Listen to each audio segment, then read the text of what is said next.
만나면 좋은 친구 MBC.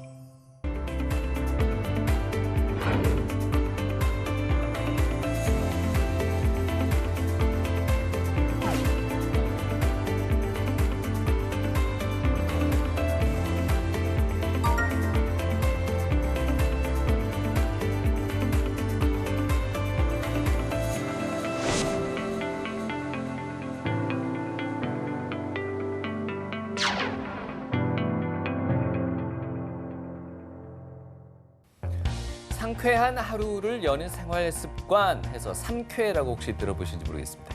잘 자는 쾌면이 있고요. 잘 먹는 쾌식이 있고요. 그리고 쾌변이 있는데 거기에 오늘 하나 더 추가를 해볼까 합니다. 바로 쾌뇨라고 말이죠. 네, 그러니까 소변을 잘 보는 것이요. 네. 우리 몸의 건강 상태를 체크하는 중요한 신호가 된다는 뜻입니다. 네. 이 쾌뇨가 잘 되지 않으면 삶의 질이 엄청 떨어질 수밖에 없을 것 같은데요. 네.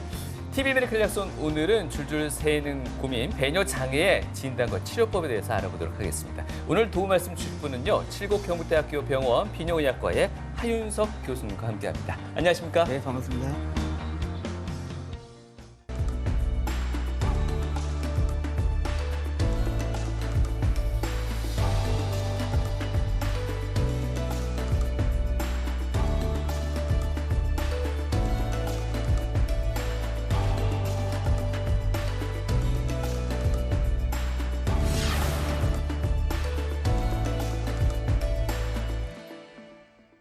비뇨기 질환에 대한 선입견 때문인지 과거에는 이 비뇨의학과를 찾는 환자분들이 좀 적기도 했고 꺼리시는 분들, 숨기시는 분들도 많았는데요. 네. 최근에는 인식이 많이 바뀌고 있다고 합니다. 교수님, 실제로 비뇨의학과를 찾는 환자들의 분위기는 어떻습니까?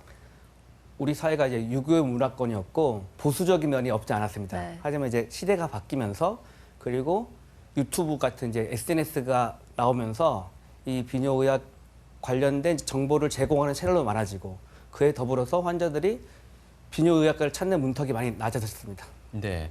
사실 거의 모든 검진에서 소변 검사가 가장 기본적이고 필수적인 항목으로 또 포함되어 있곤 하는데요. 그러다 보니 아마 소변을 건강의 지표다라고까지 표현을 하고 있는데 사실 저는 그냥 소변하면은 노폐물 정도 그렇게 생각하고 있는데 왜 소변을 일컬어서 건강의 이상 신호를 가늠하는 중요한 지표라고까지 표현할까요? 네. 소변은 이제 피가 이제 신장에서 걸러져서 중요한 물질 다시 재흡수가 되고 필요 없는 노폐물이 빠져야 되는데 네. 이 소변에 보이지 않아야 될 물질들이 보이는 게 문제가 되는 거죠. 예를 들면 피가 보인다 또는 단백질이 보인다 이렇게 되면은 이 몸에 어디가 이상이 있다는 걸 의미하기 때문에 소변 자체가 아주 건강을 체크하는 중요한 지표라고 할 수 있습니다.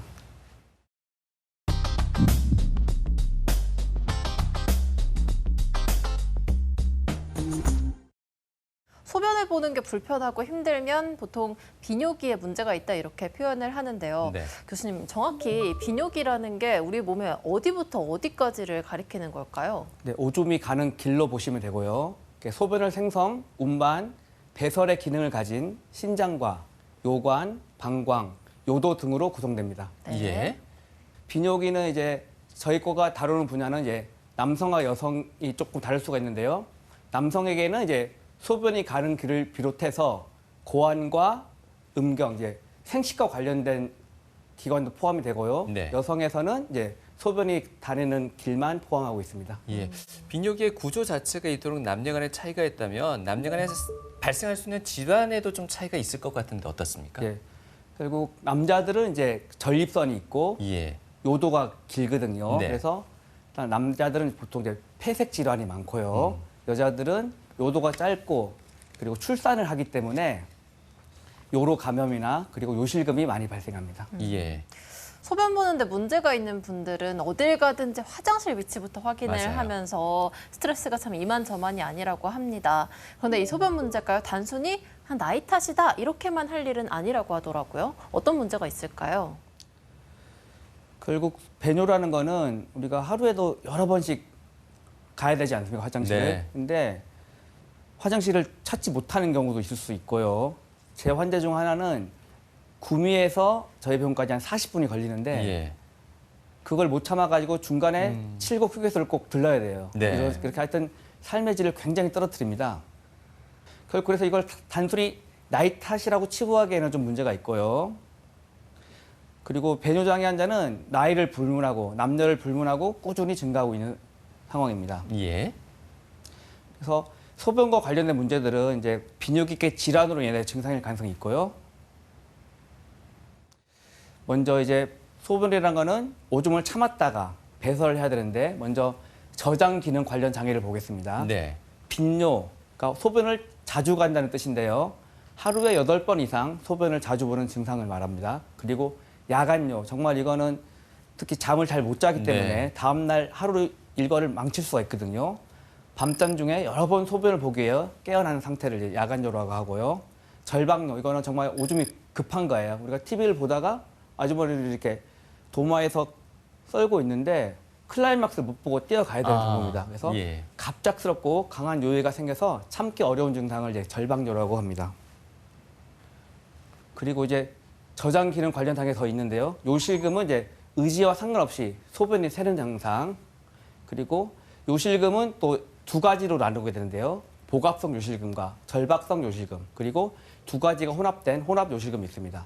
복압 요실금은 이제 배에 힘이 들어간 상황, 기침이나 재채기 또는 이제 줄넘기를 하거나 달리기 할 때 생기는 경우요. 절박 요실금은 아까 말씀드렸던 절박뇨가 너무 급해서 화장실 가기 전에 그 팬티를 이제 적게 되는 그런 현상을 말합니다. 그리고 이제 또 중요한 기능 장애가 이제 배출 장애, 오줌을 시원하게 봐야 되는데 못 보는 경우인데요. 먼저 배뇨 지연, 소변을 시작하는데 오래 걸리는 증상입니다. 이제 남자분들 이제 고속도로 휴게소에 보면은 할아버지 분들은 정말 오래 서 계신데 예, 나오지 않는 경우가 있고요. 양뇨, 오줌 줄기가 이제 약해지는 거죠. 그리고 단속뇨, 오줌 줄기가 약하다 못해서 나왔다 들어갔다 끊어지는 현상을 말합니다. 그리고 잔뇨감, 방광에 오줌이 이제 500이 찼으면 500을 다 배뇨해야 되는데 이렇게 배출 기능에 장애가 있을 때는 반 정도만 보고 반이 남아 있거든요, 실제로도. 그래서 잔뇨감, 소변을 보는 후에도 남아 있는 느낌이고요. 배뇨 곤란, 결국에는 이게 안 되니까 이제 배에 힘을 주는 이렇게 이런 상태를 이제 배뇨 곤란이라고 알 수 있겠습니다. 네. 그리고 이제 신경 구조적 원인에 관련 장애인데요. 결국 이 배뇨 장애의 원인이 되는 걸 설명드릴 건데요. 배뇨근 저활동성, 그러니까 방광이라는 게 이제 풍선처럼 부풀렸다가 이렇게 짜줘야지 오줌이 나오는데 그 수축해주는 짜주는 방광 근육이 힘이 없을 때 이걸 배뇨근 저활동성이라고 해요. 또 반대로 배뇨근이 충분히 수축된 다음에 이제 필요할 때 한번 짜줘야 되는데 수축이 시도 때도 없이 자기 의지와 관계없이 수축이 돼서 이제 절박뇨와 요실금이 발생할 수도 있고요. 그리고 오줌이 가는 길이 이제 그 통로가 좁아져서 소변 배출 어려운 경우 이제 요도 협착이고 여기도 여러 가지 원인이 있습니다. 그리고 결국 이 요도가 좁아지는 가장 많은 원인이 이제 전립선 비대증인데요. 남성 환자에서 이제 전립선 비대증 때문에 요도 압박으로 배뇨 장애가 유발되게 되겠습니다. 네. 자, 이런 원인들로 인해서 화장실을 가면 근심을 풀 수가 있어야 되는데 오히려 근심이 쌓이는 경우들도 허다한데요.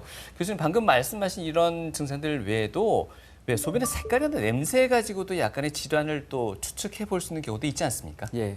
앞서 말씀드렸듯이 소변 자체가 우리 건강을 체크하는 중요한 지표가 된다고 말씀드렸는데요. 일단 우리가 소변 색깔, 소변 양으로 우리가 유축을 할 수 있는데 우리가 탈수가 됐다면 소변이 굉장히 농축되고 소변량이 줄어들고 색깔이 진하게 됩니다. 반대로 이제 물을 많이 마시거나 이럴 때는 소변이 맑을 때가 있죠. 그리고 소변에 냄새가 난다. 이런 경우는 이제 요로 감염, 염증을 의심해 볼 수 있습니다. 네. 앞서 얘기해 주셨던 그 환자분 사례처럼 그 너무 자주 소변을 보게 되는 경우에는 오히려 화장실 가는 게 두려워서 물을 좀 적게 마시는 분들도 있다고 하는데 오히려 이게 건강에 안 좋을 것 같거든요. 그렇죠. 이제 괜찮습니까? 적절한 수분 섭취는 우리 건강에 아주 중요한 문제인데요.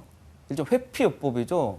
그러니까 화장실 가기 무서우니까 환자분들이 물을 정말 안 드시는 분 많거든요. 네. 근데 최근 연구 결과를 보면은 물을 마시는 양보다 물을 마시는 속도가 중요합니다. 그러니까 방광을 천천히 채우면은 오히려 화장실 자주 안 가기 때문에 같은 양을 물을 먹더라도 이거를 뭐 500cc를 마시더라도 뭐 두 번에 벌컥 마시지 말고 조금씩 나눠서 드시면은 수분량 섭취를 줄이지 않아도 화장실 가는 문제는 크게 있다고 보시면 되겠습니다. 네.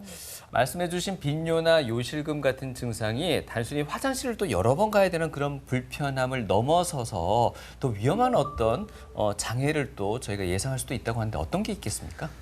결국 배뇨장애를 방치할 경우 요로 감염이 생길 수가 있고요. 예. 그리고 궁극적으로 신장 기능에 문제가 될 수가 있습니다. 그래서 따라서 배뇨 행위 자체의 불편함보다 전신 질환으로 갈 수 있기 때문에 배뇨장애가 있을 때 꼭 치료하고 넘어가는 걸 권유드립니다. 네.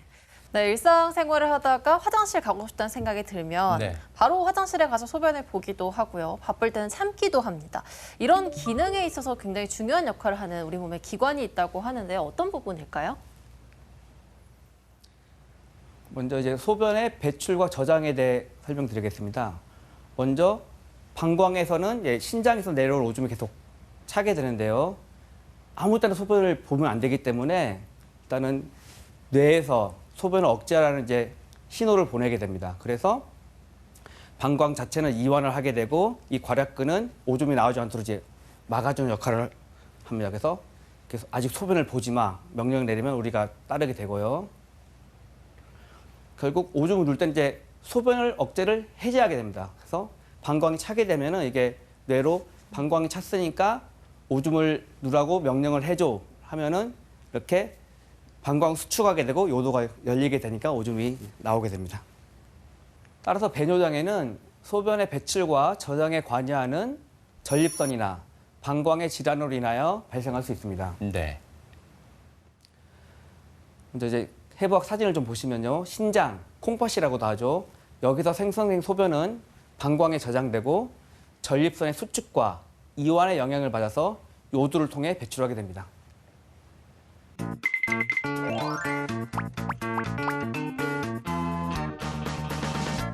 우리의 일상에 불편함을 가장 많이 주는 그리고 삶의 질을 가장 많이 떨어뜨리는 질환들 중에서 아마도 배뇨장애가 아닐까 그런 생각을 해볼 때도 있습니다. 그런데 이 배뇨장애는요, 치료 시기를 놓치는 분들이 굉장히 많다고 합니다. 교수님, 실제로 교수님을 찾아오는 환자분들 중에서 시기를 놓쳐서 좀 안타까운 분들이 굉장히 많은가요? 네, 꽤 있는 편입니다. 왜냐하면 이제 방광이라는 게 제때 치료를 받지 않으면은 비가역적으로 방광벽이 비구되거나 근육이 기능을 못하는 경우가 있는데 그 시기를 놓치게 되면은 자발적 배뇨가 힘든 분도 있습니다. 그렇군요. 그러면 조금 이상한 증세가 있다, 느낌이 있다 그러면 바로 병원에 오는 게 정말 중요하겠군요, 이게. 40세 이상이라면 방문하는 걸 권유드립니다. 그렇군요. 그래서 교수님, 시민분들은 배뇨 장애를 어떻게 알고 계시는지, 그리고 배뇨의 원활함을 위해서 어떤 노력을 하고 계시는지 한번 여쭤봤거든요. 네. 화면을 만나보시죠. 나이가 드니까네 화장실에 가는 게 점점 불편해요. 그래 그게 제일 문제입니다. 남은 사람들은. 제 남편은요, 밤에 화장실을 자주 가는데 엄청 힘들어 하더라고요. 긴장하거나 스트레스를 많이 받으면 화장실을 자주 가는 친구도 있더라고요. 제가 아는 어르신은 잔뇨감이 있으면 배뇨 장애를 의심해야 한다고 들었어요. 한 번씩 자다가 깨서 화장실 가는데 그 다음날 너무 피곤합니다. 배뇨 장애 증상이 있으면 빨리 병원 가서 검사를 받아봐야 된다고 하더라고요. 제 남편한테 자기 전에 물도 많이 먹지 말고 과일도 많이 먹지 말고 그렇게 하라고 제가 자꾸 당부하고 있어요. 제 주위 어르신들 보니까 유산소 운동을 많이 하시더라고요. 예, 웬만하면 자기 전에는 카페인 음료는 좀 삼가하려고 합니다. 교수님, 변비가 있어도 배뇨에 장애가 있다던데 사실인가요? 네, 사실입니다. 배뇨를 담당하는 신경과 배변을 담당하는 신경이 요추 및 천수에서 같이 나오기 때문에 영향을 받을 수가 있습니다. 실제로 전립선 비대증 등 배뇨장애를 가진 환자 중에 대부분이 변비를 가지고 있습니다. 그렇다면요, 만약에 본인이 변비를 앓고 있다, 고생하고 있다 그러면은 이 배뇨에도 한번 검사를 해봐야 되는 게 좋을까요? 네, 일단 변비를 해결할 노력도 하시고 분명히 배뇨 증상도 이제 관련이 있기 때문에 노력하는 게 중요하다고 생각합니다. 그렇군요. 이번에는요, 배뇨장애에 관한 오해와 진실 그리고 궁금증까지 한 번에 알아보도록 하겠습니다. 교수님, 제주의 어르신이 그런 이야기를 해요. 이 방광 근육을 좀 키우면은 좀 배뇨 장애를 좀 극복할 수 있다. 그러니 좋은 방법이 있다 이러시더라고요. 그럼 뭐냐고 여쭤보니까 소변을 좀 참으랍니다. 실제로 이게 소변을 참으면은 방광 근육이 좀 강해지는 겁니까? 네, 그렇습니다. 사람들의 특징 중 하나가 오줌을 참으면 큰일 나는 줄 알다는 그래요? 속설을 가지고 있는데 과민성 방광 환자들 치료 1번이 행동치료입니다. 그래서 요의가 있다고 바로 화장실 가지 말고 조금씩 참는 훈련을 하라고 저희가 권유드리고요. 네. 그리고 시간에 맞춰서 뭐 9시에 봤다면 11시까지 시간을 참았다 가는 이렇게 교육시키거든요. 그래서 치료 방법의 하나입니다. 그게 행동 치료로. 예, 그게 또 가정으로 방광 근육을 키울 수 있다. 맞습니다. 근데 무조건 끝까지 이렇게 노출될 때까지 참는 건 아니죠? 아니죠. 그러니까 처음에는 이제 뭐 1분, 2분 이렇게 1분 정도입니까? 그러니까 조금 늘려가는 건데 요의가 있다고 좀 오늘은 1분을 참아볼까? 좀 지나면 오늘 5분을 참아볼까? 이렇게 훈련이 되면은 이제 시간별 좀 2시간마다 이렇게 가능한데 근데 정말 심하신 분들 힘들 텐데 그래도 초기 치료는 행동 치료를 저희가 권유드립니다. 그렇군요. 이번에 궁금한 점은요. 과민성 방광 이 질환을 앓고 계시는 분이 그런 이야기 하더라고요. 물을 좀 적게 먹는 게 좀 나은 것 같다. 이렇게 이야기하거든요. 실제로 그게 좀 도움이 됩니까? 일단 회피요법이죠. 그 화장실 자주 가게 되니까 물 또는 수분 섭취를 극단적으로 줄이는 분들이 있습니다. 네네. 하지만 최근 연구에 의하면은 방광이 차는 속도를 천천히 하면은 배뇨가 증가하지 않는다고 하거든요. 네. 그래서 똑같이 1리터를 먹더라도 500ccc 그냥 뭐 벌컥 마시는 것보다 제가 그런데요. 1리터를 조금씩 입만 대는 수준으로 마시면은 방광이 차는 속도가 느려지기 때문에 배뇨 횟수가 증가하지 않습니다. 따라서 수분 섭취도 중요한데 극단적으로 수분을 줄이면 탈수가 할 수 있지 않습니까? 네. 하지만은 같은 양을 먹더라도 물을 마시는 속도를 줄이면은 괜찮습니다. 그러면은 물을 마시는 속도가 바로 방광에 물이 차는 속도가 같다. 벌컥벌컥 하면 쑥 들어가는 거고. 맞습니다. 예. 그렇군요. 그래서 제가 소변을 자주 보는 게 아닌가 그런 생각이 드네요. 이번에 궁금한 점은요. 선생님, 전립선 비대증이라는 거 있지 않습니까? 이거는 나이 들면 누구나 다 경험하는 겁니까? 네, 그렇습니다. 저희가 중학생이 되면은 사춘기가 와서 여드름이 나잖아요. 네네. 그것도 마찬가지로 남자가 50세 지나면 호르몬 영향으로 누구나 발생하게 됩니다. 하지만 이제 증상 발현이 50대면 50%, 60대면 60%의 증경 늘어나는데 그 누구나 생기지만 이제 증상이 발생하고 안 하고는 이제 개인차가 있지만은 몸속에서 전립선 비대증은 누구나 다 발생되고 있습니다. 그렇지만 사람마다 좀 편차는 좀 있겠지요, 각각에. 네, 그럴 수 있습니다. 그런데 그런 이야기가 있습니다. 전립선 비대증은 여름보다 겨울이 더 심하다 이런 이야기가 있던데 이건 제가 보기엔 좀 말이 안 되는 것 같은데 선생님 생각은 어떠신지요? 일리가 있는 말입니다. 맞다고요? 네. 추운 날씨가 이제 신경을 자극해가지고 네. 방광 수축이 더 많아지고요. 또 하나 이유로는 겨울에 이제 감기가 잘 걸리게 되는데 그렇겠죠. 예, 감기약이 이제 전립선 비대증을 악화시킬 수가 있거든요. 그래서 이럴 때는 오히려 감기 걸렸을 때는 약을 드시는 분들은 전립선약을 더 잘 드셔야 됩니다. 그렇게 해결돼요. 그리고 겨울에는 추우니까 땀이 덜 나잖아요. 네, 그래서 맞아요. 이제 상대적으로 소변량이 많아지거든요. 그래서 그게 또 이제 배뇨 횟수를 늘려서 네. 환자들이 좀 고통받는 경우도 있습니다. 만약에 겨울에요. 운동을 열심히 해요. 실내 운동을. 땀을 막 배출해요. 그러면 좀 덜하질까요? 그것도 좋은 방법이고 그래요? 또 겨울에 심했던 분들은 이제 네. 봄이 되면 또 많이 호전이 되는 양상이 있습니다. 겨울 되면 심하다 그러면은 네. 저희가 그래요. 봄 되면 좋아지실 겁니다. 네. 그렇군요. 이번에 궁금한 점은요. 요실금은 출산 경험 있는 여성에게만 걸린다. 이런 속설도 있더라고요. 이건 맞나요? 꼭 그렇지만 않습니다. 요실금이 크게 나누는 두 가지로 나눌 수가 있습니다. 이제 기침하거나 줄넘기, 달리기 할 때처럼 복압이 증가할 때 생기는 복압성 요실금이 있고요. 그리고 방광이 너무 수축을 자주 해서, 그러니까 과민성 방광 환자에서 네. 오줌 마려운데 화장실을 가야 되는데 너무 급해서 급박성 요실금이 있거든요. 네. 그래서 우리가 흔히 이제 자연분만한 그 여성분들이 생기는 건데 복압성 요실금이거든요. 그게 이제 대부분을 차지하는데 두 가지가 같이 혼합성 요실금도 있습니다. 그러니까 출산을 하지 않았더라도 요실금이 발생할 수도 있다. 네. 남자한테도 발생할 수 있을 거예요. 네. 배뇨장애에 대한 궁금증, 질문 있습니다를 통해서 알아봤습니다.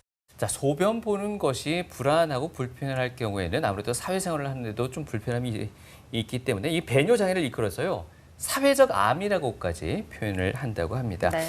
자, 교수님 먼저 남성들의 배뇨장애를 일으키는 원인 가운데 전립선 문제에 대해서 먼저 한번 살펴볼까요? 네.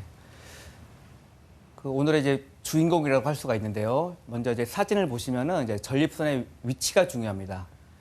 치골 뒤에 있고요. 방광 아래 위치에서 요도를 둘러싸고 있는 섬유성, 근육성 분비샘으로 구성되어 있는 선조직, 뭔가 이제 분비된다는 거죠. 그리고 전립선의 기능은 이제 정액이 여성의 생식기로 도달할 수 있도록 이제 전립선에 체액을 분비하게 되고요.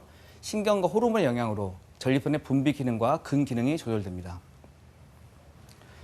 그리고 대표적인 전립선 질환은 이제 전립선 비대증입니다. 전립선 크기가 커진다는 거죠. 이제 정상적 크기보다 이제 비정상적 커지는 질환이고요. 증상은 앞서 말씀드린 빈뇨, 잔뇨, 세뇨 등 저장 기능과 배출 기능 모두에 연관이 있습니다. 치료는 이제 알파 차단되는 약을 복용할 수 있고요. 수술적 치료도 할 수가 있게 되겠습니다. 그래서 이렇게 저희가 이제 알기 쉽게 이제 수도꼭지 항상 비유를 할 수 있는데요. 오줌 줄기가 이렇게 가늘어지는가, 그리고 힘을 줘야 오줌이 나오는가, 그리고 시작하는데 오래 걸리는가, 끝난 줄 알았는데 오줌이 또 이제 또 나오는 이런 증상이 있을 때 전립선 비대증을 의심할 수가 있습니다. 결국 50대 남성 2명 중 1명이 전립선 비대증이라고 통계가 보고되고 있습니다. 네, 네. 생각보다 많은 수치인데요. 전립선 비대증이라고 하면 전립선이 말 그대로 비정상적으로 커진다는 건데 어떤 원인 때문이라고 볼 수 있을까요? 결국 이제 호르몬의 영향인데요. 저희가 이제 사춘기가 되면 이렇게 여드름이 나지 않습니까? 네. 근데 이제 남성, 중년 남성이 되면은 남성 호르몬과 여성 호르몬의 균형이 깨지게 됩니다. 그래서 보이지는 않지만은 전립선이 이제 그 영향을 커지게 되는 겁니다. 네. 저 중년 남성들 가운데 건강 생각해서 자전거 타시는 분들도 많습니다. 그런데 자전거를 많이 타면 전립선 비대증이 또 좋지 않다라는 뭐 상식도 가지고는 있는데요. 실제 자전거랑 전립선 비대증이랑은 또 어떤 관계가 있겠습니까? 그래서 자전거 타는 모든 분들은 이제 증상이 있는 건 아닌데 저희 과를 방문하시는 분들 전립선 비대증을 비롯하여 뭐 전립선 염증이나 이제 회음부 통증이 있는 분이 많거든요. 그런 분들에게는 이제 좀 자전거 타는 거는 조금 피하고 다른 운동을 권유드리고 있습니다. 네, 어떤 이유에서일까요? 결국 오래 앉아 있어야 되지 않겠습니까? 그리고 우리가 자전거 안장이 닿는 부분이 몸에 전립선이 있는 부분이거든요. 그래서 자극이 갈 수밖에 없습니다. 네.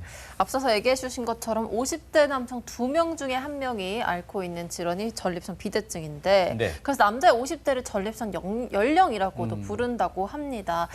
노인 인구가 많아지는 만큼 그 발병률도 높아지고 있을 것 같은데 실제로는 어떻습니까? 예, 결국 50대면 50%, 60대면 60%, 80대면 80% 이렇게 이제 나이와 비례해서 이제 올라가게 되고요. 네. 크기는 이제 나이가 들어갈수록 비례해서 커지게 됩니다. 보통 이제 40대부터 증상이 있는 분들이 있고요.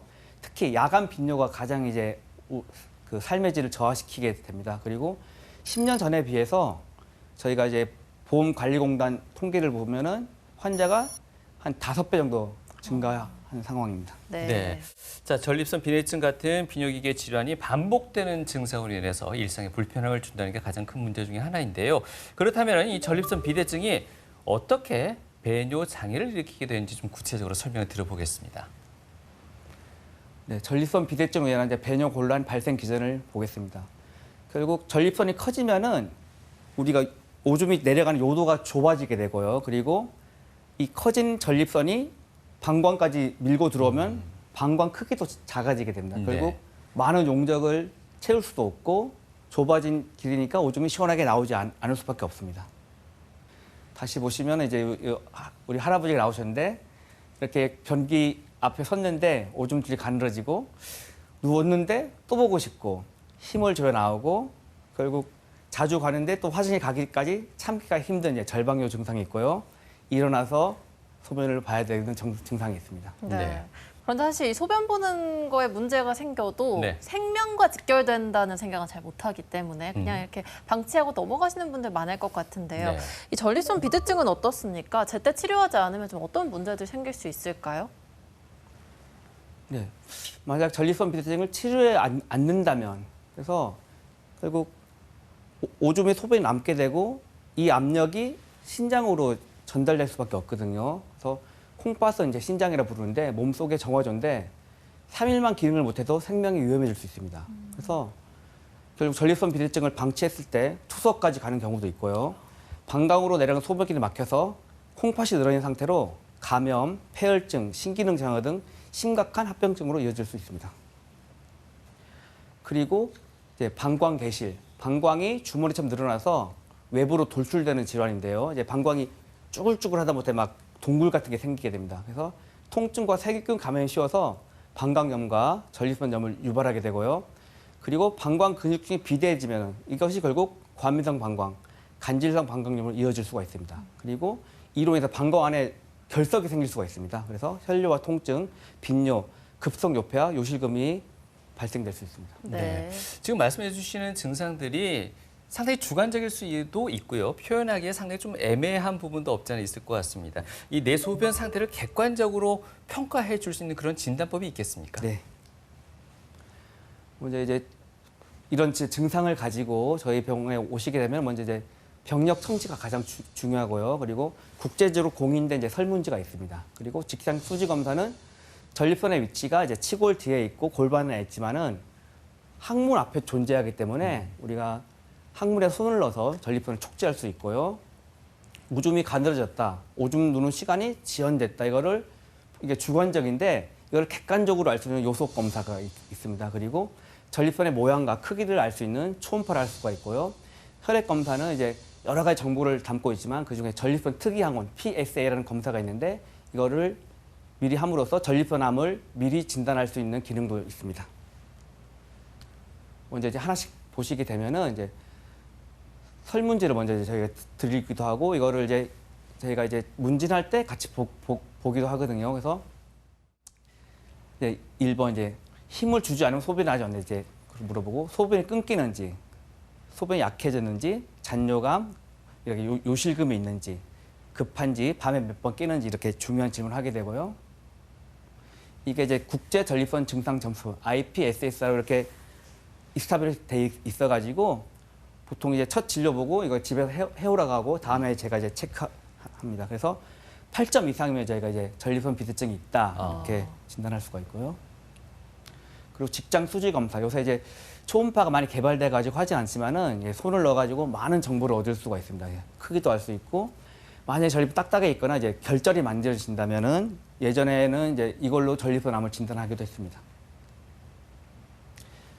요속 검사인데요. 이거는 이제 저희가 이렇게 소변기 같이 생긴 기계에 이제 서서 소변을 누게 됩니다. 그러면은 이게 센서가 오줌의 양도 측정할 수 있고 오줌이 나오는 시간도 측정하고 결국 그거를 계산해서 오줌 속도를 정확히 알 수 있습니다. 그래서 보통 이제 15를 기준으로 15 이하면 요속이 약하다, 15 이상은 요속이 이제 정상이다 이렇게 표현하고 있고요. 초음파 검사. 이제 아까 이제 전립선을 이제 손으로 항문을 넣어서 촉진할 수 있다고 했는데 거기에 초음파가 들어가거든요. 그러면 전립선 모양을 정확하게 알 수 있고 크기를 정확하게 잴 수가 있고요. 조금 이제 모양이 이상한 부분은 이제 100%는 아닌데 암이 의심되는 부분을 찾아낼 수도 있습니다. 그 혈액 검사인데요. 이제 중요한 말씀은 전립선 특이하고 PSA라는 검사를 통해서 전립선암을 조기 진단할 수 있습니다. 그래서 피 검사 자체로 암 진단은 아니고 피 검사를 했을 때 수치가 높은 분들을 선별해서 조직 검사를 시행하고 있습니다. 네, 여러 가지 검사 방법 설명해 주셨는데요. 좀 생소했던 것 중에 요속 검사라는 게 있었는데 이게 환자가 좀 긴장을 한다고 하는 어떤 심리적인 요인으로 인해서 결과에 영향을 미칠 수도 있지 않을까 하는 생각도 들거든요. 이 요속 검사를 뭐 전후해서 주의사항이라든지 특별히 좀 신경 써야 될 부분이 있을까요? 네. 요속 검사는 이제 객관적인 환자 상태를 알 수 있기 때문에 저희가 치료하는 입장에서 굉장히 중요한 검사인데 이렇게 기계에 보게 되면 상당히 긴장하게 되거든요. 네. 그래서 저희는 항상 이제 오실 때 소변을 꼭 참고 오세요 하는데 이게 이제 어르신들도 참기 힘든 경우도 있고요. 긴장해서 검사를 잘 못하는 경우가 솔직히 있습니다. 네. 사실 인터넷상에는 수많은 정보들이 넘쳐나고 있습니다. 그런 내용들을 보자면 이 전립선 비대증은 꼭 수술을 해야 된다라는 얘기도 있는 것 같은데요. 과연 수술만이 답일까 싶은데 어떻습니까? 예, 먼저 이제 이렇게 오시면 이제 약물 치료를 할 수 있고요. 수술에는 이제 적응증이라는 게 있습니다. 이제 수술해야 될 상황이 있는데 대부분 이제 약물 치료를 하다가 이제 약이 듣지 않는 경우 수술하는 경우도 있고요. 하지만 방광 결석이나 혈뇨 이런 경우는 수신증이 있는 경우는 이제 수술적 치료가 필요하고 어떤 분들은 이제 결국 전립선비도 오래되면 방광 기능이 약해지거든요. 그래서 너무 오래 끌었다가 나중에 수술하면 수술 효과가 없을 수가 있습니다. 그래서 네. 수술을 초기에 하자는 의견도 있는데 그 말도 일리가 있습니다. 네. 그래서 먼저 전통적인 수술적 치료는 이제 TURP라고 방광 안에 요도를 통해 그 내시경이 들어가거든요. 그래서 이렇게 깎아내고 지혈시키는 기구가 있어요. 그래서 이제 전립선 비대증이 좁아진 전립선 요도를 넓혀주는 수술이 있고요. 홀랩이라고 부르거든요. 이제 많이 하고 있는데 레이저 치료로 이거는 귤같이 생겼어요. 전립선이. 그래서 껍질만 남기고 안에 알맹이를 다 없애는 이런 이제 레이저를 이용한 수술입니다. 그리고 전립선이 너무 클 때 보통 호두알 크기거든 전립선이. 네. 25g 정도 되는데 비대증이 생기면 30에서 40, 또 큰 게 50에 60인데 80, 100 이상 거의 200에 가까운 경우도 있거든요. 그럼 이제 거의 주먹만 해지기 때문에 내시경 치료가 쉽지 않은 경우가 있어요. 앞서 드린 TURP나 홀랩은 요도를 통해서 내시경을 하는데 크게 크거나 이제 요도 협착이 심해서 요도경 사ገብ이 고려할 때는 이제 예전에 개복수를 했는데 요새는 이제 로봇 수술도 전립선 비대증 치료에 도입되고 있습니다. 네. 이런 얘기도 있더라고요. 전립선 비대증 치료제하고 탈모 치료제가 좀 성분이 같다라는 얘기가 있는데 그럼 탈모 치료제를 사용하면 전립선 비대증을 좀 예방하거나 치료하는 데 도움이 될까요? 어떻습니까? 네, 맞습니다. 그 5알파 리덕타제라는 이제 약이 있거든요. 네. 그 약이 원래는 이제 전립선 비대증에 쓰는 약인데 결국 이것도 이제 남성 호르몬을 감소시켜서 탈모 치료에 대해서 솔직히 피부과에 쓰고 있고요. 저희 이제 전립선 비대증 환자들도 두 가지 효과를 동시에 가져가시는 분도 있습니다. 네. 그런데 수술적 치료를 통해서 전립선을 제거했을 때 왠지 기능성의 문제가 발생할 수밖에 없을 것도 같은데 그 점도 궁금하고요. 또 수술 후에 재발하는 경우는 없는지도 궁금합니다. 네. 대부분의 환자들이 이제 폐색 증상으로 엄청난 고통을 겪고 계셨기 때문에 예. 수술하고 아주 만족도가 좋습니다. 폭포수처럼 오줌이 나온다 이렇게 이제 표현을 하시는데요. 예. 한 가지 문제점은 이제 막혔던 게 이제 잘 나오니까 급박요가 좀 있고 아주 일부에서 이제 요실금이 발생할 수 있습니다. 예. 그리고 재발에 대해서는 이제 결국 전립선이니까 나이가 들에 따라서 계속 커지거든요. 그래서 최근에 90세 환자분이 오셨는데 예. 70세, 20년 전에 이제 개복으로 전립선을 다 제거하신 분인데 또 배뇨 증상도 오셨는데 초음파를 보니까 한 60g 정도 다시 비대가 됐더라고요. 그래서 결국 고령화 사회가 되기 때문에 오래 사신다면은 재발의 위험성이 있을 수밖에 없습니다.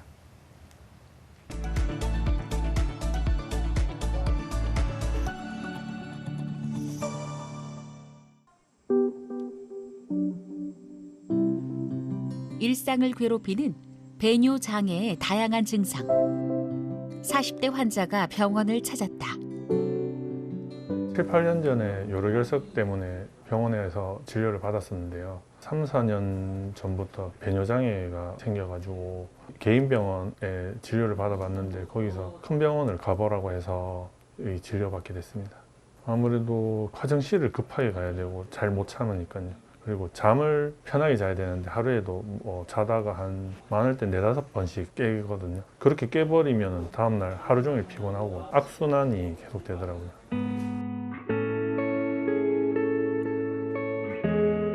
나이가 들어감에 따라 소변 줄기가 약해지고 소변량이 줄어드는 등 배뇨 기능에도 이상 변화가 나타날 수 있는데 이때 단순한 노화 현상으로 여겨 방치하면 치료 시기를 놓칠 수 있어 주의가 필요하다. 이분은 3개월 전에 이제 소변이 불편하다고 오셨는데 증상은 이제 밤에 자주 깨고 오줌이 이제 시원하지 않다 이런 증상을 오셨습니다. 그래서 44세 남자 환자셔가지고 상대적으로 젊으신 편이라서 일단은 이제 염증을 배제하기 위해서 소변 검사를 시행했습니다. 소변 검사상 깨끗하게 나와가지고 과민성 방광으로 진단 내리고 약물 치료를 시작했습니다. 네, 전립선 비대증과 요로결석이 비뇨의학과 양성질환 중 가장 많은 빈도를 차지합니다. 그래서 동시에 가지고 계신 분도 있고요. 특히 전립선 비대증이 있으면은 방광 출구 폐색으로 방광 내 결석이 잘 생깁니다. 요로 결석과 전립선 비대증이 직접적인 상관관계는 알 수는 없지만은 전립선 비대증이 있을 때 방광 내에 결석이 잘 생기는 것은 사실입니다. 남성의 배뇨 장애의 경우 전립선의 크기와 모양 등 이상 여부를 확인하기 위해 초음파 검사를 필수적으로 시행하는데 보다 정확하고 상세한 검사를 위해 항문을 통해 직장 내 초음파를 삽입한 후 전립선 전반의 상태를 관찰한다. 전립선은 해부학상 골반 내 가장 밑에 숨어 있거든요. 그래서 일반적 초음파로는 찾아내기가 쉽지가 않습니다. 직장 앞에 위치하기 때문에 직장에 초음파를 넣어서 검사하는 것이 전립선을 가장 잘 볼 수 있는 방법입니다. 그래서 특히 남성 환자에서 배뇨 장애가 있는 경우 가장 먼저 감별해야 될 점은 전립선 비대증입니다. 그래서 이 경직장 전립선 초음파를 시행함으로써 전립선의 사이즈를 알 수가 있고요. 그리고 전립선에 이제 에코가 이상한 부분에 그 부분이 이제 암일 수도 있거든요. 그래서 암 여부도 감별할 수 있고 이걸 통해서 조직 검사도 시행할 수 있습니다. 이 외에도 소변 배출을 통해 환자의 배뇨 상태를 객관적으로 확인하는 요속 검사도 함께 시행하는데 배뇨가 정상적으로 이루어지는지 기능에 문제는 없는지 판단한다.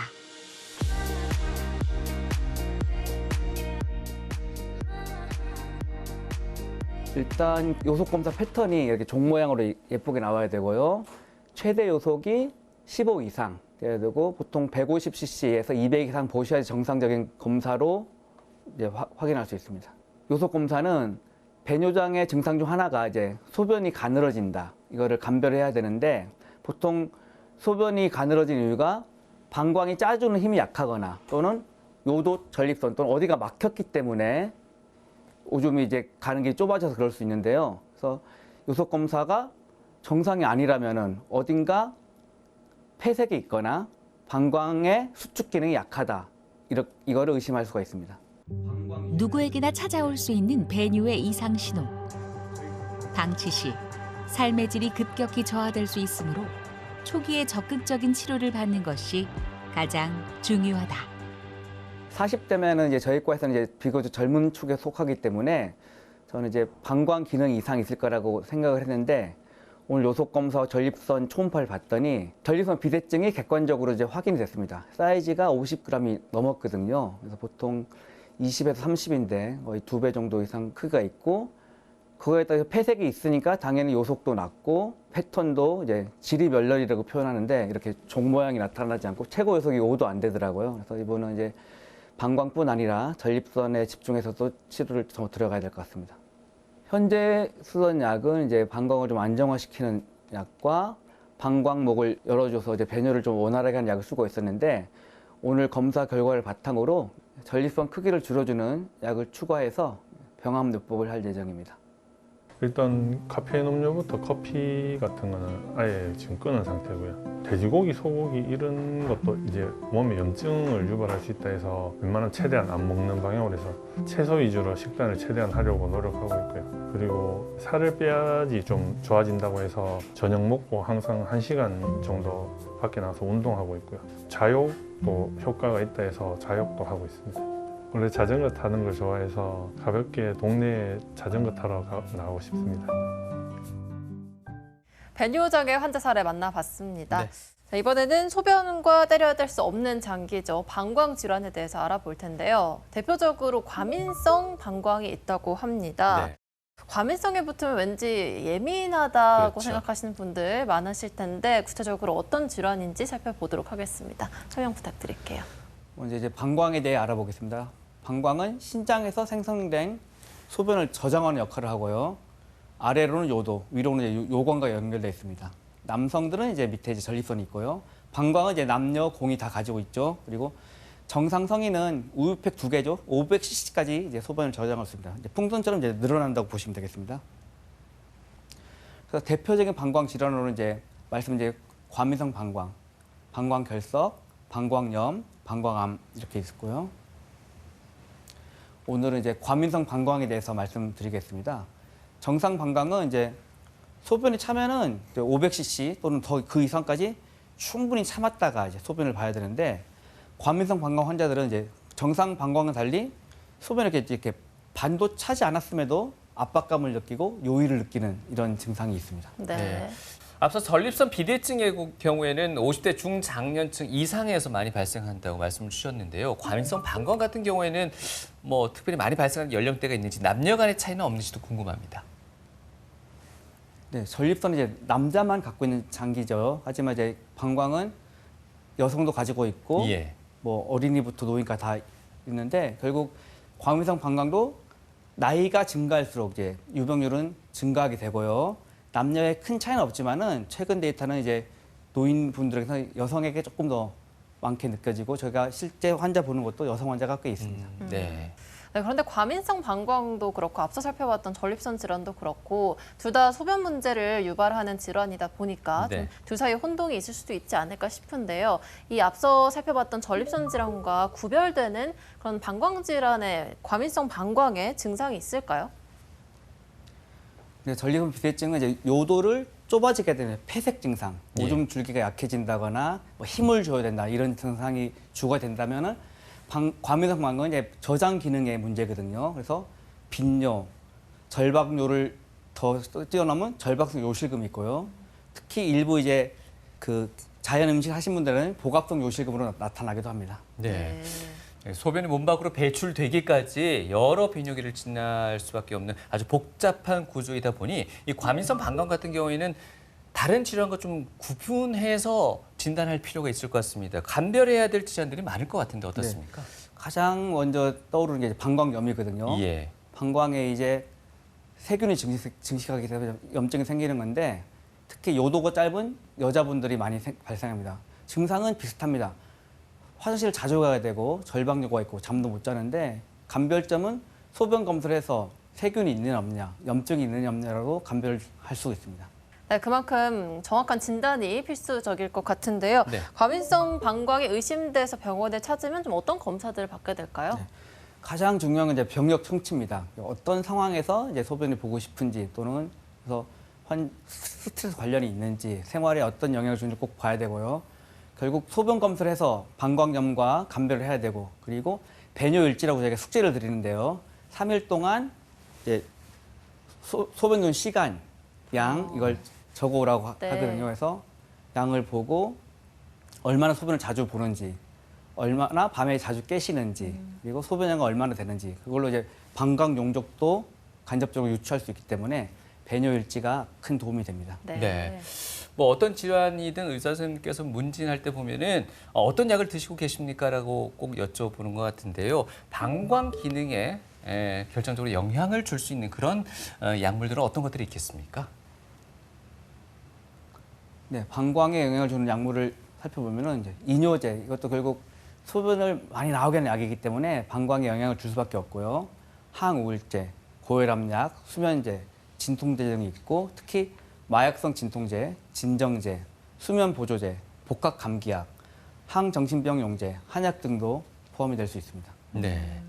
근데 배뇨 장애가 있는 경우에는 보통 1차 치료로 약물을 권장을 많이 하신다고 하더라고요. 과민성 방광의 경우에는 약물 치료의 효과를 어느 정도 좀 기대를 해볼 수 있을까요? 네, 모든 환자들이 오면은 1차 치료는 이제 행동 치료나 이걸 좀 권해야 되는데, 국내 여건상 그것 쉽지가 않고 네. 약을 처방하게 되는데요. 과민성 방광이 자기 멋대로 수축하는 병이거든요. 500까지 참아야 되는데 100만 찾는데 방광은 빨리 배뇨를 해야겠다 이렇기 때문에 두 가지 약제가 있습니다. 방광 수축을 억제하는 약이 있고요. 그리고 이완을 촉진시키는 두 가지 종류의 약을 쓰게 됩니다. 그래서 베타3 교감신경작용제는 방광을 이완시키는 역할을 하고요. 항무스카린제는 방광 수축을 억제하는 작용을 가지게 됩니다. 네. 교수님, 이런 경우는 어떤지 또 궁금해지는데, 앞서 설명해 주셨던 전립선 비대증이랑 과민성 방광이랑 같이 진행될 경우에는 약물 치료 어떻게 해야 될까요? 네, 특히 전립선 비대증이 있는 남성 환자들은 폐색 증상과 저장성이 같이 있는 경우가 있습니다. 그래서 네. 결국 약물도 병용 치료할 수가 있는데요. 전립선 비대증에 자주 쓰는 알파 차단제와 이런 이제 과민성 방광에 쓰는 약을 동시에 병합요법을 할 수 있습니다. 네.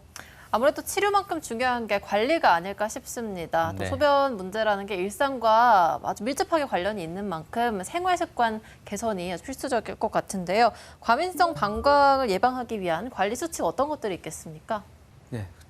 관리 수칙을 말씀드리면 이제 수분도 이제 너무 안 드실 필요는 없고요. 네. 적절한 수분 섭취를 권장드리며 너무 과도한 섭취는 이제 제한하는 게 좋을 것 같습니다. 특히 이제 저녁에 야간조를 예방하려면은 저녁 식사 후에는 물이나 과일을 조금 제한하는 게 좋고요. 당연한 얘기지만 금주와 금연 그리고 규칙적인 전신 운동과 골반 수축 운동을 통해 적절한 체중을 유지하고 숙면을 취하는 게 중요할 것 같습니다. 그리고 소변을 조금 참는 연습도 중요하거든요. 그래서 3시간도 4시간 간격에 올바른 이제 배뇨 습관을 가지도록 노력하고 배뇨 시 다소 시간이 걸릴지라도 이제 완전 배뇨를 하도록 하는 게 좋을 것 같습니다. 그리고 적절한 섬유식 섭취를 통해서 이제 변비 예방도 중요하고요. 배뇨 일지를 작성해서 이제 배뇨 습관을 평가하면 이게 반성이 되거든요. 아, 이때 조금 더 참을 걸.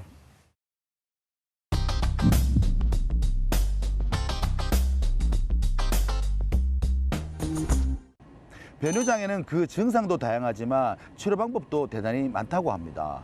그래서 이번에는요, 배뇨장애에 관한 시청자 사연을 모아봤습니다. 교수님, 잔뇨감으로 지금 너무 고생하고 있는 50대 남성분의 사연입니다. 이분이요, 최근에 병원에 갔더니 전립선 비대증이라는 진단을 받았다고 하네요. 아무래도 증상이 심하지 않아서 약물 치료를 생각하고 있는데 주위에서 뭐라 그러냐면은 그 전립선 비대증 초기에는 약물보다는 아예 수술을 받는 게 오히려 낫다 이러는데 맞나요? 그 일리 있는 말이기도 합니다. 하지만 초기에 약물 치료를 시작하고 약에 듣지 않는 경우에 수술하는 경우가 대부분이고요. 그리고 수술엔 적응증이라는 게 있습니다. 예, 그래서 뭐 혈뇨가 있거나 방광 결석이 있거나 꼭 수술해야 되는 경우가 있고요. 또 한편으로는 전립선 비대증이 오래되면은 방광 기능이 약해져서 나중에는 전립선 수술해도 배뇨가 원하지 못한 경우가 있거든요. 그래서 오히려 초기에 약물 치료도 하지만은 빨리 수술하자. 이것도 일리 있는 의견이지만은 수술도 이제 간단한 거 아닙니다. 합병증도 하기 때문에 교과서적으로 수술 적응증이 됐을 때 신중히 고려하는 게 좋을 것 같습니다. 확실히 의사 충분한 상의가 필요하겠군요. 네, 이번 사연은요, 방광염을 앓고 있는 60대 여성분의 사연인데요. 폐경 이후에 방광염을 진단받아서 생활 속에서 너무 불편함을 많이 느낀다고 합니다. 근데 문제는 면역력이 떨어지거나 조금만 무리해도 자주 재발한다고 해요. 그때마다 스트레스가 이만저만이 아니다 보니까 너무 좀 고생하고 있는데 만성 방광염, 오래된 방광염은 사실상 완치가 불가능하다. 이거 맞나요?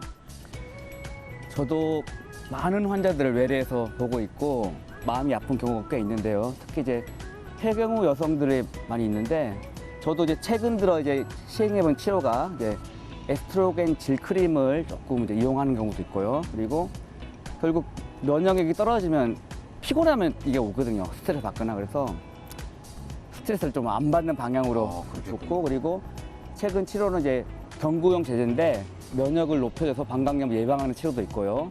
그리고 박테리아가 이제 방광 점막을 들어와서 방광염이 생기는데 방광 점막을 코팅 시켜주는 방광 내 분인요법을 제가 요즘 시행하고 있는데 꽤 효과가 좋아서 계속 많이 시행하고 있습니다. 치료 방법은 다양하군요. 이번 사연은요, 대학 생활 중인 20대 여성분의 사연입니다. 평소에 화장실을 너무 자주 가서 오랫동안 버스를 탄다든가 장거리 여행을 떠난다든가 하면은 굉장히 긴장이 된다고 하네요. 이 관련 치료법을 많이 찾아봤는 모양이에요. 방광에 보톡스를 놓으면 낫다 그러는데 이 보톡스를 방광에 놔도 되는 건지 궁금해하고 있습니다, 선생님. 실제로 진료 현장에서 쓰고 있습니다. 보톡스를 방광에도. 그래서 방광이 이제 너무 수축된 경우, 이제 과민성 방광이나 절박 요실금 있는 환자들에게 약물 치료에 반응이 없거나 또는 약 부작용 때문에 약을 못 드시는 분들이 있어요. 네. 그런 분들은 이제 내시경을 사용해가지고 방광 점막에 보톡스를 쏩니다. 만약에 장거리 여행을 간다 그러면 의사 선생님하고 상의해서 미리 보톡스를 맞는 것도 괜찮은가요? 보통 이제 그런 환자들은 저도 이제 구미에서 환자들이 오거든요. 그러면은 1시간 걸리는데 7곡 휴게소를 들렀다 오세요. 그러니까 30분 가야 되니까 이제 그런 분들이 이제 약물 치료에 반응이 없을 때 보톡스가 뭐 예방적으로 하는 건 아니고 한번 맞아 놓으면 또 효과가 어느 정도 가지 않습니까? 그래서 이제 약물 치료에 반응이 없는 환자들을 선별해서 쓰고 있습니다. 그렇군요. TV 메디커 오늘 이 시간 배뇨장애를 일으킬 수 있는 전립선 질환과 방광 질환에 대해서 시원하게 풀어봤습니다. 네. 교수님 끝으로 시청자분들께 당부하고 싶은 말씀 있으실까요? 네, 오늘 방송 보신 시청자 여러분 중에 이거는 내 얘기다 싶은 분도 있을 거고 이거는 우리 아버지 또는 어머니, 가족들에도 이런 증상을 가진 분들이 있을 텐데 그럴 때 이제 부끄러워하지 마시고 비뇨의학과 방문을 추천드리겠습니다. 네. 소변 장애는 참거나 숨길수록 더 악화된다고 합니다. 그렇기 때문에 치료와 적극적인 예방을 위한 노력이 필요한데요. 시원한 배뇨 위해서 무엇보다도 생활 습관, 어떤 점들이 잘못되어 있는지 꼭 한번 체크해 보시기 바랍니다. 네, 오늘 유익한 정보 전해주신 칠곡 경북대학교 병원 비뇨의학과의 하윤석 교수님 오늘 말씀 고맙습니다. 고맙습니다. 감사합니다.